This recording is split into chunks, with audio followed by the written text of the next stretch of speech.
All right, hello class, and welcome back to lecture 10, where part B, where we're going to continue our work from part A, wherein we took that closed loop system representation, ACL, BCL, CCL, and DCL, which was terribly nonlinear in our original set of variables.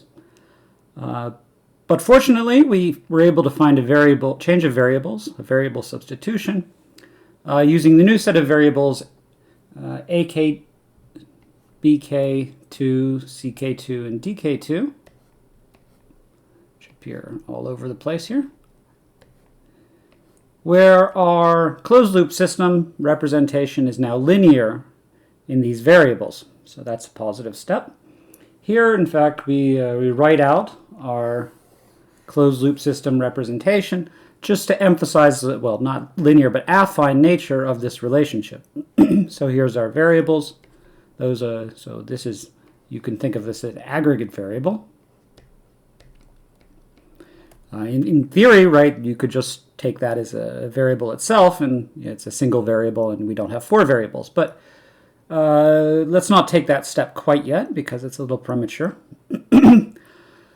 So what's our next step?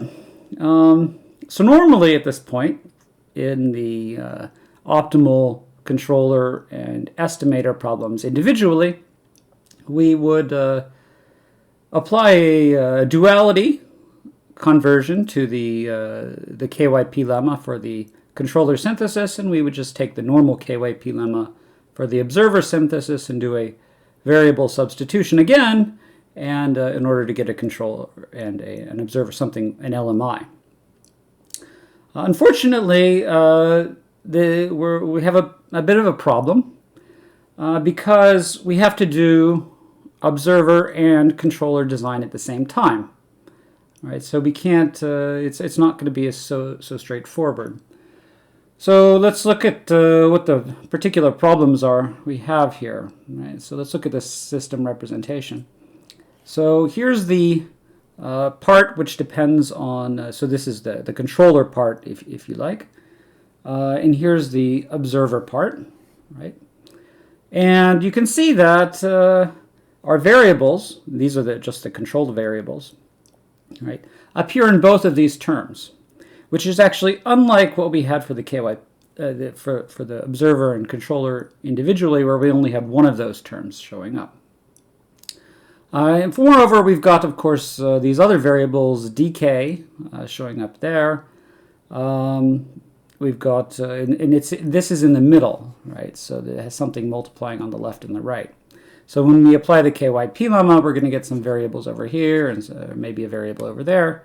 And we won't be able to do the variable substitution because we have these pesky system matrices in between. So we're having a problem isolating these variables in the optimization problem. So what are we going to do? So this is actually a two-step problem. So the first step is to do a duality transformation.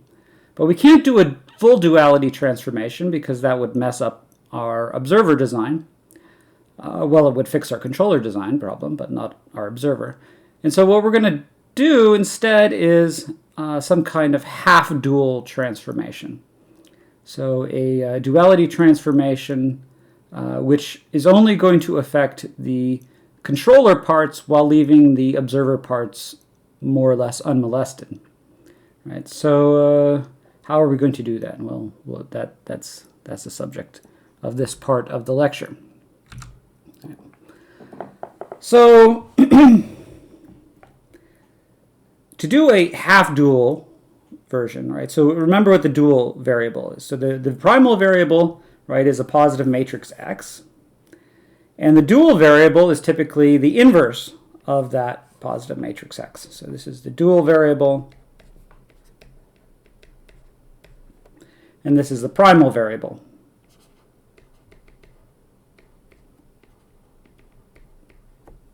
All right. So the problem is, of course, we want to optimize over the primal and the dual. But we can't do that individually because we have this constraint that the primal variable has to be the inverse of the dual variable. So that's a horribly nonlinear constraint, which can't be enforced.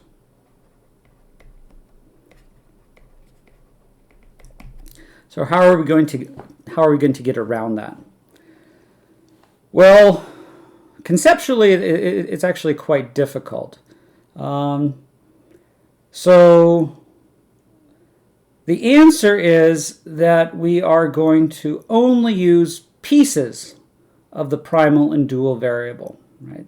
So we're going to construct an optimization problem where we only need a particular part of the primal variable, particularly y1, dual variable, and we only need part of the primal variable x1. Right?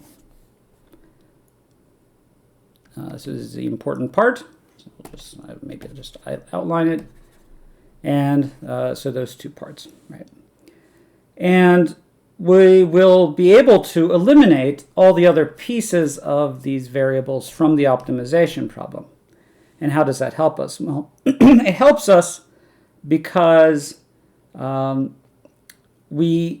we're only using x1 and y1, then there is a way of enforcing this constraint that x be the inverse of y. Right? So in particular, right, this transformation lemma, and we'll give a converse transformation lemma later on, says that if y1 and x1 satisfy this LMI constraint, this is an alternative, this LMI constraint so that y1 here, x1 here, and I on the off diagonals is positive definite, it turns out, well, that's a necessary, here it's a sufficient condition, but it also turns out to be necessary. That's a sufficient condition for the existence of a completion of those two matrices such that x is the inverse of y, right? So if y1 x1 is positive, then that implies there exists a completion of those variables, y1, y2, this is the completion, y2 transpose y3. So those are this is the completion part. And a completion of x, x2, x2 transpose x3. This is the completion of x such that y is the inverse of x. And of course x is the inverse of y on the other side. Right? So it's an existence result. There exists a completion of this matrix. So if we don't need if we don't actually need any of these pieces of the rest of the variable, then we can enforce the constraint that x be the inverse of y by allowing these to be something. We don't really care what. Because if they don't appear in the optimization, we don't need them to be anything in particular. Right? We only need, in the optimization problem, x1 and y1 to be what we want it to be. Right? So it's a bit hard to see at this point, but hopefully it'll become clearer later on. So in essence, it's a constraint on x1 and y1 so that they can be anything you like, such that the larger x, there exists a completion, it's just the larger x is an inverse of y. And then furthermore, the lemma says, and it's a lemma because it's not a theorem, because it's not sort of a final result, lemmas are assistance results. So they're going to assist us in getting our main result. But the result says that furthermore, if we construct YCL, and I don't know why I use CL, probably maybe make YT, well, there's too many T's. Well, we're just calling it YCL. So if we construct YCL, so it's just the first half of Y. If it's just the first half of Y, the first n columns of Y, then if we augment that with the identity, that matrix has full rank. In this, this y, which is half of y inverse, right? That is going to be our variable, our dual, half dual transformation.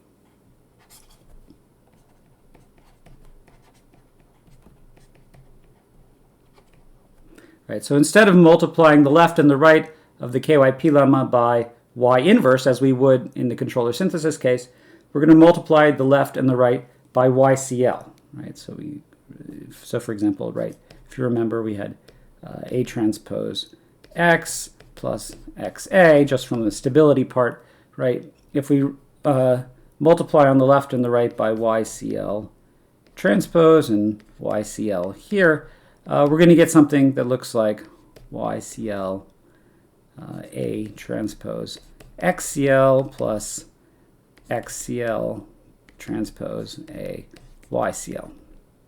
Right? So this is going to be a half dual transformation, so that we get half of the primal variable here and half of the dual variable here. And XCL is a similar structure to YCL. It well, just double check. Yeah, so it's x1, x2, identity 0. So XCL will be the first or the last.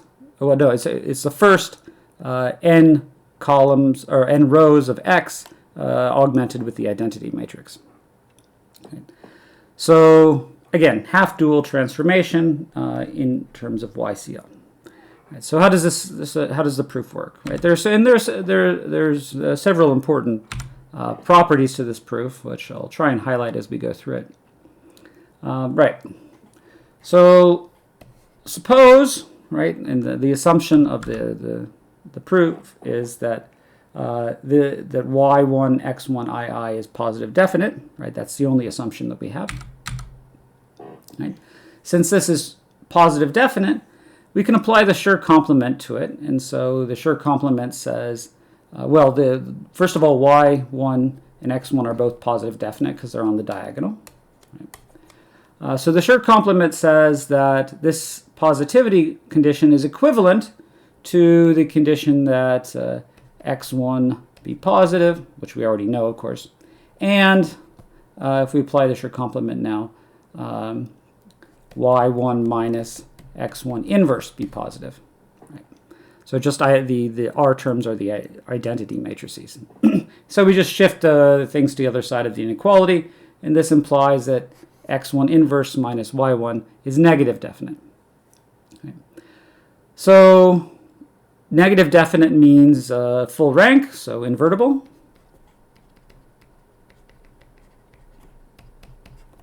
Right. And so if we look at this this expression here, I minus x1 y1, well, we just factor out the factor x1, and we get x1 times this thing here, which we just showed is positive definite. This is also positive definite, and so the product of these two is going to be positive, full rank. It's not positive definite, but it will be full rank since both of these are full rank. So we conclude then from that first that I minus x1 y1 is also invertible. Right. So now we have to construct a matrix completion of x1 of x and y. So we have to find x2, y2, x3, and y3 such that x equals y inverse. Right. So our first step is to choose x2 and y2, those parts of the completion. So our choice can be actually, there's some flexibility in our choice. Our choice is any x2 and y2 such that this equality holds, right? So we just showed that this is invertible, so it shouldn't be hard to find x2 and y2 full rank such that this is true. And in fact, there's lots of choices. For example, one could just take, so for example, e.g., y2 is the identity matrix. That would be easy enough. And then that would imply that x2 is I minus x1, y1. So that's one choice. There are many choices that you can make, actually. There's considerable flexibility here. One choice. Right. Now, of course, because we've chosen these two to be invertible, right, we can conclude, right, that both of these half-dual transformations listed here are also invertible. And how do we get that? Well, we just look at the rank of these matrices, right? This is full rank, this is full rank, and the identity matrix is full rank. And so we have full rank column and row rank.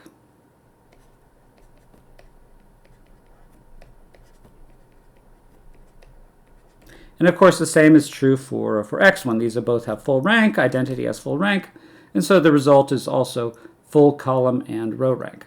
So now we have that both of these things here are invertible. Okay. And these are our, again, this is our half-dual transformation, or half-dual variable, if you like, and this is our other half-dual variable.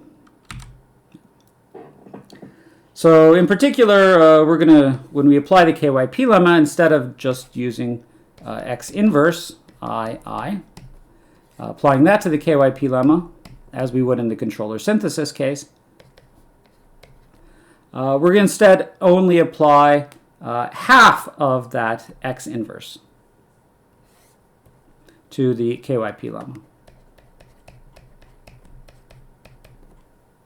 Okay. And then that's going to eliminate half of our primal variable and retain half of our dual variable. Of course, we have to constrain ourselves. We have to keep in mind that these variables still have y2 and x2 in there, and those can't actually appear in the expression because we're not allowed to choose them. We have to allow flexibility for the lemma to hold. All right, so let's go through and just now show that based on this completion, the y2, we can find a full completion of x and y.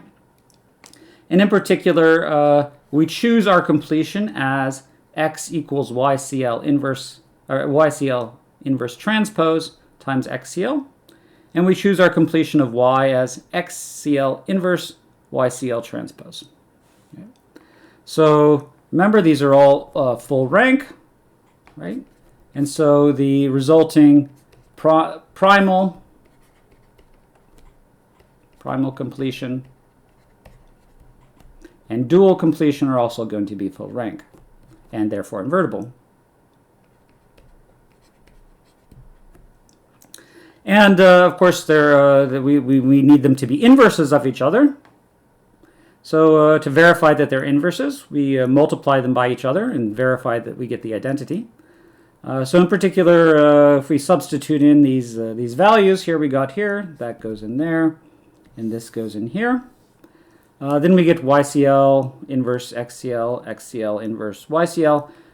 That goes just to the identity. Then we're left with YCL inverse YCL, and that also goes to the identity. And so we just get the identity matrix. So this shows that Y is a right inverse of X, and of course you could also use this to show that Y is a left inverse of X as well. So this shows that our completion is actually an inverse of X. Our completion of X and Y are actually inverses.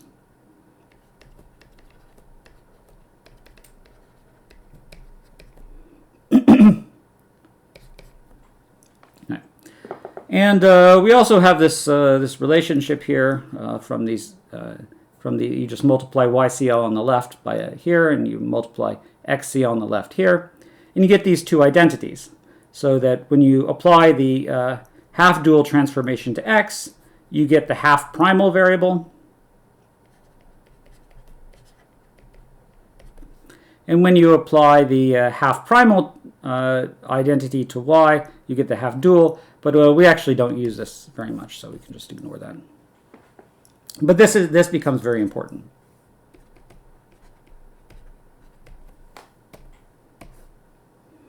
Right. So now we've shown, right, that for any x1 and y1 such that x1, y1, I greater than 0, there exists a full completion of those two matrices, some completion of both matrices, such that x equals y inverse and y equals x inverse. Okay. So this is a necessary, sufficient condition now for the existence of a completion. In the converse lemma we'll give in a minute, we'll show it's also necessary. Before we do that, however, I just want to again emphasize or again show how this is applied. So if these are the closed loop system matrices, and this is the KYP lemma, right? We'll apply this half-dual transformation to the KYP lemma, and we'll get an expression which looks like this. So we multiply YCL through on the left and YCL through on the right, and we get all these terms here. And then using that identity on the previous slide, right, these terms become the half primal variable. Half primal, half primal, half primal variable. And of course we still have the half dual variable showing up here.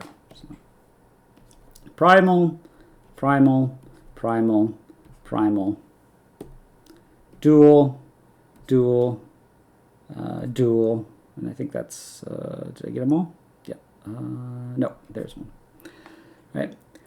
So, okay, this allows us to make progress. Of course, when we come back to this, we'll see that there's an issue, right? Because our variables are multiplying each other, right? There's this bilinear in the primal and the dual. However, we'll be able to handle that at some point.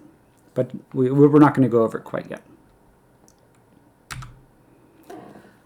Before we go over it quite yet, we have to prove necessity, right? So this is, on the previous lemma, that was a sufficient condition for there to exist a matrix completion. We'll show now that any completion, right, also satisfies this property, right? So in particular, given any x full, positive definite, if y is the inverse of that x, then this positivity condition that we had for the transformation lemma is true. And of course, if you take the half dual variable, that has a full rank. It's invertible.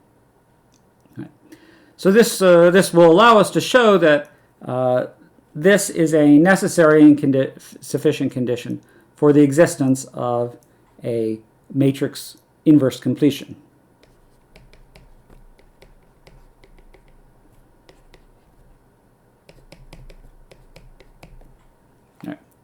Where, of course, y1 is the 1-1 block of y, and x1 is the 1-1 block of x. 1-1 block.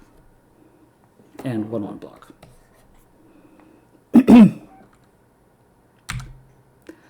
To show this, well, actually, I think it's maybe a little bit easier than the primal version, but we'll go through it anyway. So first of all, right, since x2 is full rank, right, we have that the half dual variable is, or half primal variable is full rank, right, because x1 is full rank, x2 is full rank, identity is full rank, and so this is full column and row rank.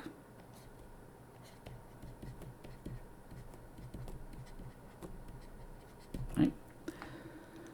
So also, right, we've assumed that y is the inverse of x, so yx equals identity, and so we can use that to show that YCL times x is the half primal variable, and that's relatively easy. We just expand out, well, this is YCL transpose, and then the first term here is y1 times x1 plus y2 times x2.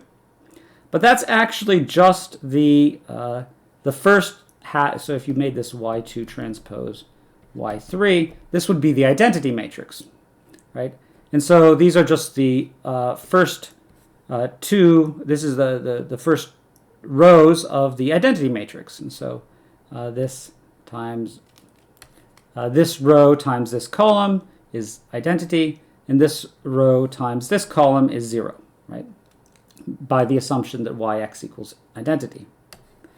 Now the second set of columns, set of rows here, right, is just identity. So it just pulls down x1 and x2 down here, and we get that the half-dual transformation of x is just a half-primal variable.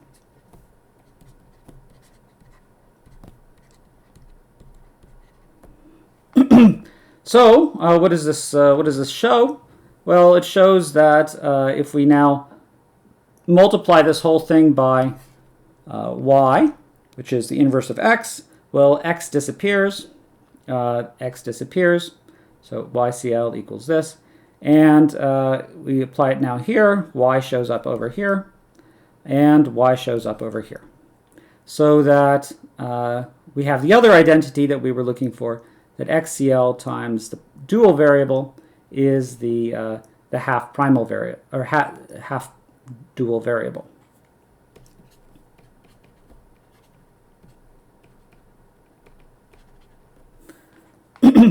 And furthermore, right, has full column rank because this has full rank and this has full rank. Now, next we show the most important part, which is, right, that this is positive definite. So how do we do that? Well, we just take the half primal variable and multiply it by the half dual variable, and what do we get? Well, we get, but this is just the definition of the half primal and half dual variable. And we multiply those through. Well, the first rows we multiply through.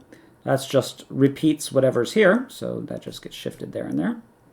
And then this part, when these rows get multiplied by this column, well, what is that? That's just, right, the first term of x times y, right? It's a 1, 1 block of x times y. Right? So it's just that block right there. And so we get this term here, which is, of course, as we've shown, just the identity matrix. And then we apply these rows just to the identity, and we get x1 down here. So we get that YCL times XCL times YCL is precisely this matrix we were looking for right there. Now, if we look at this, we expand this out to show it's positive definite. Well, we've just shown that the matrix here is equal to YCL times XCL times YCL. And now we apply those identities that we had before. And in particular, the fact that YCL is y times XCL transpose. So that's just this whole thing transposed. Right? So YCL is y, which is symmetric, times XCL transpose. So we get that down there. And of course, since y is positive definite and XCL is full rank, that's also positive definite. And you can show it, you can use this identity as well if you like, just by plugging in for the other identity we have here.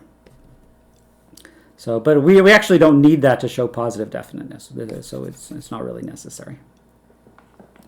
So we've now shown, of course, that if x equals y inverse and the x2 has full rank,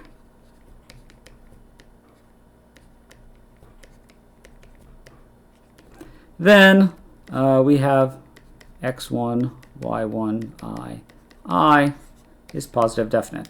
Although here I've swapped x and y, but it doesn't matter. So that means that this matrix inequality on x1 and y1 is a necessary and sufficient condition for there to exist a completion of y and a completion of x such that x equals y inverse. Okay. So we now have necessary and sufficient condition. Now, of course, we can't constrain x2 and y2 to be anything. So those two must disappear in our LMI. They've already disappeared from our condition, right? We have flexibility. We don't know what they are. So this positivity condition does not have x2 or y2 or x3 or y3 in it, of course. It's going to be a challenge, however, to remove those terms from the rest of the KYP lemma when we get to it in the next part of this lecture. And so that's what we're going to cover in the next part of this lecture.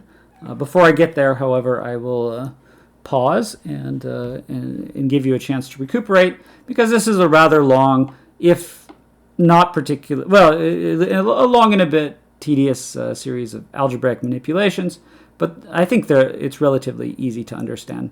But I still will give you a pause before continuing. So I'll stop right here.